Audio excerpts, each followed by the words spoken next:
Bienvenue à l'émission Courant vert cette semaine et je suis Patrick H, amateur d'écologie et d'environnement et je suis en compagnie de Marie-Ève qui est revenue de vacances. Bonjour Patrick. Bonjour, et ça a été des belles vacances? Oui, ça fait du bien. Malgré le temps frais? Oui, c'est ça. On est rendu à l'automne, on n'a pas le choix, je pense, mais oui, ça fait du bien vraiment. Puis, et là, c'est parti pour l'automne vraiment et bientôt l'hiver. Oui, les feuilles tombent, les oiseaux se promènent, Oui. ils partent vers le sud. Donc, vraiment, on sent que c'est l'automne avec les derniers jours qu'on a eus. On va débuter cette semaine donc avec une série de nouvelles qui touchent en particulier les éléments de transport collectif et les transports actifs. Justement, il y a un reportage qui est sorti dans le journal La Gazette qui mentionne que l'Agence métropolitaine de transport étudie présentement 2 options de construction d'un système de transport collectif pour le futur pont Champlain. Soit l'option d'un système de train léger ou un système de train automatisé à transport rapide similaire à ce qu'ils ont à Vancouver qu'ils appellent le SkyTrain. Étant donné la très grande circulation qui se fait sur une base hebdomadaire entre la Rive-Sud et l'île de Montréal, la mise en place d'un tel système de transport collectif est considérée maintenant depuis plusieurs années. Avant qu'on parle justement de la construction d'un nouveau pont Champlain, il y avait eu des discussions tout récemment, les dernières années, sur la possibilité de construire un train léger sur le pont de l'Estacade qui longe le pont Champlain, le pont qui est utilisé par les cyclistes. Dans la même veine, la députée fédérale pour la Salle-et-Marne, soit Mme Hélène Leblanc, a pris une position forte dans la dernière édition du Messager de la Salle contre l'installation de péage sur le pont Champlain. Et sa position est basée sur le principe que si on construit un pont d'importance nationale comme le pont Champlain, il devrait être payé par le gouvernement fédéral plutôt que par plusieurs usagers, par les résidents, la communauté locale surtout. C'est pour ça qu'à son avis, l'installation de péage pour une infrastructure d'importance nationale n'est pas dans les meilleures intentions pour la région locale. Rappelons qu'il y a 2 semaines, toutefois, le Courant vert rapportait lors de nos nouvelles vertes que la ville de Montréal avait été identifiée comme étant la 2e ville la plus polluée au Canada en matière de pollution atmosphérique et que cette pollution-là était en majeure partie causée par les véhicules automobiles et que les arrondissements du sud-ouest, dont la Salle, compteraient parmi les secteurs les plus pollués de l'île de Montréal, étant donné la présence en amont de diverses autoroutes, dont le pont-Mercier. Ça me porte à croire mais en fait, selon ce que j'entends avec divers organismes en environnement qui veulent pousser par des péages, on a un certain conflit essentiellement. Oui. Et il est souvent difficile aussi de concilier certains besoins sociaux et aussi environnementaux. Tout à fait. On a bien beau vouloir avoir des bonnes orientations qui prennent en considération les besoins sociaux de la communauté et le caractère national du pont Champlain. On a une problématique de pollution qui est importante et c'est quand même une considération importante que les groupes environnementaux ont face à l'idée de réduire la quantité de véhicules pour que la qualité de notre air, entre autres dans des secteurs comme la Salle, s'améliore. On va changer de pont maintenant et on va se diriger vers le pont Mercier où le site web du pont Mercier, qui est géré par la Société des ponts Champlain et Jacques-Cartier, ont récemment mis des images du sentier multifonctionnel qui est en cours de construction actuellement sur le nouveau pont. Les nouvelles sections du pont Mercier qui sont déjà construites sur la rive sud.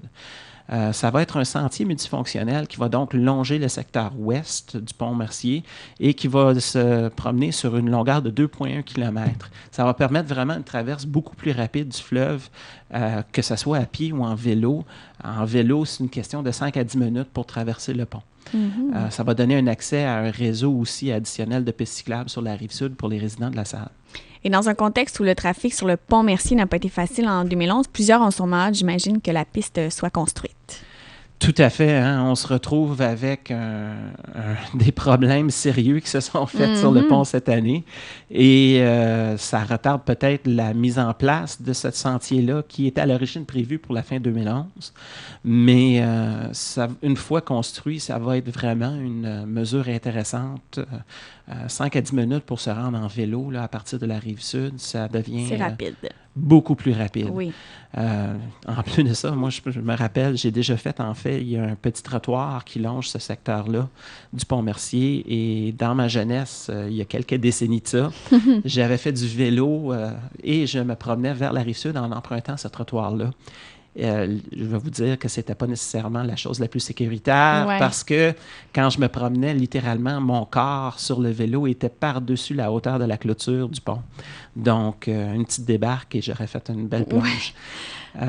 En fait, de nos jours, il semblerait que ça soit encore plus périlleux parce qu'il y a des trous sur le trottoir ici et là et on peut voir l'eau à travers. Donc, Pas tellement rassurant. Là. Non, pas tellement rassurant. Puis on me dit même que c'est devenu illégal de se promener sur ce pont-là. À l'époque, je ne sais pas si ça l'était ou pas, mais j'avais pas vu d'affiche à cet effet que ça ne l'était pas. Maintenant, ça l'est définitivement plus légal. Poursuivre avec les vélos, on enchaîne bien aujourd'hui. Oui. La ville de Londres, en Angleterre, la capitale, a fait une annonce intéressante il y a une semaine.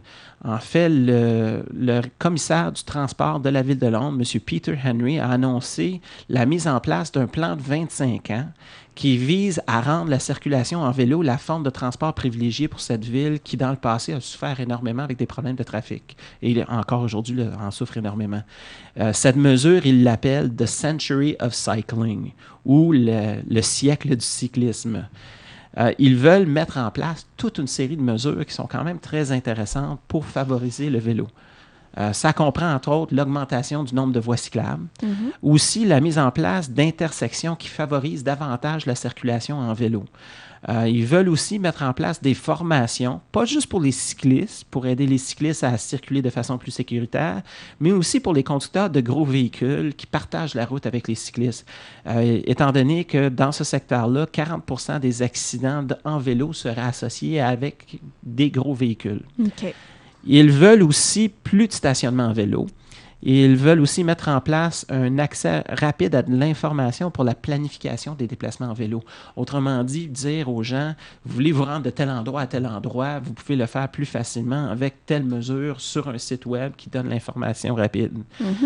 Ils veulent aussi mettre des efforts de sensibilisation associés au milieu de travail et aussi aux écoles pour développer une culture associée à l'utilisation du vélo et aussi une sensibilisation qui vise à contrer des perceptions qui sont en fait fausses en général, à l'effet que circuler en vélo, c'est dangereux. Les études montrent qu'il n'y a pas tellement de danger de ça. Et ils donnent, entre autres, dans le reportage qu'on a mis sur le site web de Courant Vert, le site plutôt Facebook, la page Facebook de Courant Vert, des informations à l'effet que vraiment les statistiques sur la sécurité et le nombre d'accidents ne sont pas si élevés que ça dans leur secteur.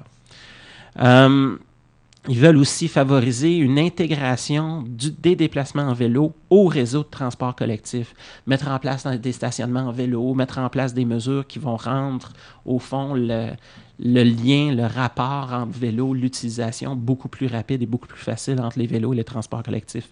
Et aussi, ils veulent mettre en place utiliser les espaces verts pour créer une trame verte plus attrayante pour la circulation de vélo.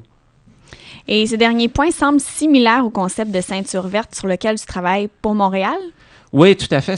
C'est très similaire au concept de ceinture verte sur lequel ceinture verte et bleue qu'on travaille à la grandeur de la communauté métropolitaine de Montréal, à Héritage Laurentien, avec divers autres organismes de la région métropolitaine. C'est aussi très, très similaire au concept de trame verte pour le Grand Sud-Ouest de Montréal qui s'intègre au concept de ceinture verte. Entre autres, le territoire au Grand Sud-Ouest de Montréal, on a, oui, la piste cyclable de l'Aqueduc, la piste cyclable du canal, la piste cyclable qui longe le bord de l'eau, qui peuvent être utilisées comme des axes de transport pour les déplacements rapides pour le travail, mais on a aussi la considération actuelle pour une piste cyclable qui va longer la falaise Saint-Jacques et on propose aussi une piste cyclable qui partirait de la limite ouest de la salle La Chine pour se rendre jusque essentiellement le coin d'Écarie et Jean Talon en empruntant la bordure d'une voie ferrée. Ça prendrait littéralement 15 à 20 minutes pour circuler de la limite de la salle et la Chine jusqu'à Décarie et Jean Talon, un voyage qui se fait en auto à peu près en 45 minutes en heure de pointe. Il semblerait, en fait, selon les statistiques, pour Londres, que le cyclisme a augmenté énormément. On parle de 150% dans cette capitale depuis l'an 2000, dont uniquement une augmentation de 15% en 2010 de la circulation en vélo. c'est probablement à peu près la même chose en fait autour de Montréal parce que les études récentes ont montré qu'autour de Montréal, le cyclisme a pris une importance énorme aussi. Entre autres, le Conseil régional de l'environnement de Montréal révélait dans une étude récente que de 2001 à 2006, il y a eu une augmentation de 70 000 personnes qui utilisent les vélos sur une base régulière pour leurs déplacements, soit pour le travail ou pour d'autres tâches. Donc, une augmentation très significative du cyclisme. Ça me porte à croire que peut-être il y aurait une source d'inspiration à prendre de ce mouvement-là à Londres, de cet effort-là de la ville de Londres pour aller vers du cyclisme davantage, que peut-être ça pourrait être une des solutions pour réduire les problèmes de pollution qu'on a autour de Montréal. On prend une pause et on poursuit avec d'autres nouvelles vertes de la